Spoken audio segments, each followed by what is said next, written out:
Eh bien, bonjour à toutes et à tous, c'est Vélo Analyse par Louis. Aujourd'hui, on se retrouve pour le résumé de la Scie Classique de Hambourg 2017. Donc, cette course va se dérouler de Hambourg jusqu'à Hambourg, c'était un circuit. Donc, il fallait que les coureurs passent par 4 fois sur la montée de Wasberg avec des passages à plus de 15%. Je vous montrerai plus tard que la course s'est décantée au 4e passage de cette côte.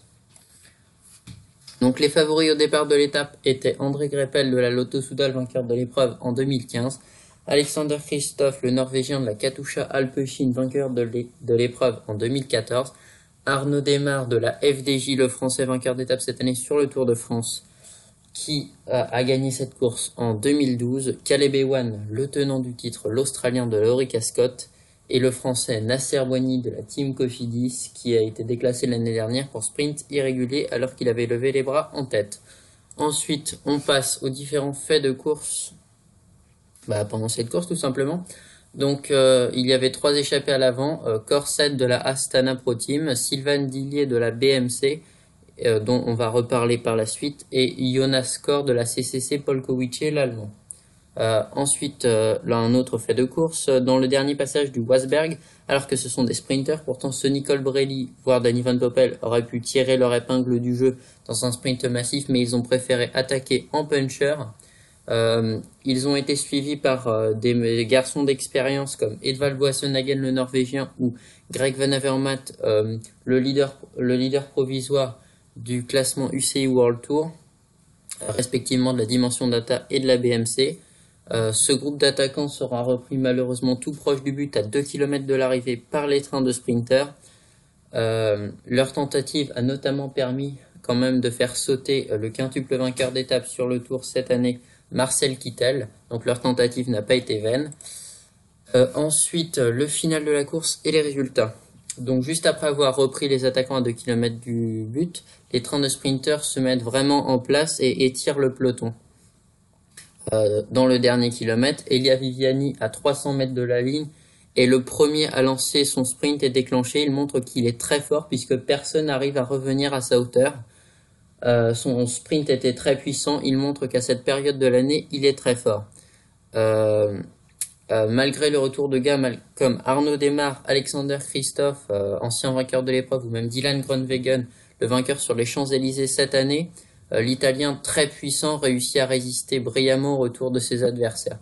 Donc vous le voyez bien, Elia Viviani finit même avec 1 seconde d'avance sur ses poursuivants au terme d'un sprint flamboyant. Derrière lui, à la 2e place, on retrouve Arnaud Desmar et pour compléter le podium, le néerlandais Dylan Groenewegen. Ensuite, Kristoff et Greipel sont là pour la 4e et la 5e place. Et je vous cite jusqu'au top 10 avec Maximiliano Ariel Richetze, l'Argentin, qui fait 6e, il est le premier quick step en l'absence de Marcel Kittel, qui s'est fait lâcher dans la bosse. Ensuite, à la Trek Segafredo, Jasper Stuyven, le spécialiste des classiques, Marco Kump, le Slovène, de l'équipe UAE Team Emirates, qui réalise une très belle 8e place. Et puis Nasser Boigny, très décevant, qui fait 9e.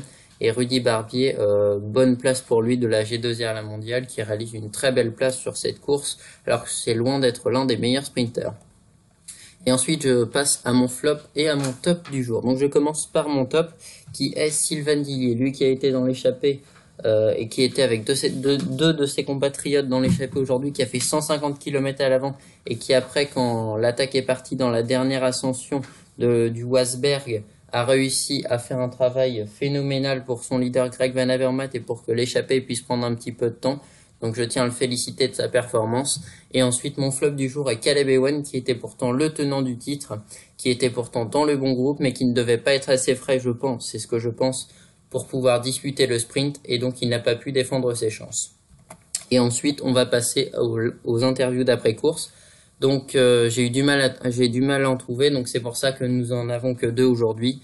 Donc le vainqueur du jour a dit Elia Viviani, bien sûr, l'italien. Je cite, c'était un long sprint. Danny Van Poppel m'a très bien emmené et j'ai résisté au retour de Desmar. Hambourg, c'est une course parfaite pour moi, beaucoup moins longue qu'un Milan-San Remo. C'est ma première victoire dans une classique. Je suis content de quitter Sky sur cette bonne note. Et dans les autres coureurs, malheureusement, je n'ai trouvé que Arnaud Desmar, le français. Je cite, bizarrement, ça a été. Je n'étais pas confiant du tout avant la course. J'avais du mal à retrouver des sensations après le Tour de France. Pour ma course de reprise, la semaine dernière, au Tour du Benelux, je n'ai fait qu'un sprint et encore. J'avais même abandonné. Et cette semaine, à l'entraînement, je n'ai pas fait d'intensité. À Hambourg, ça n'a pas roulé vite, sauf à la fin.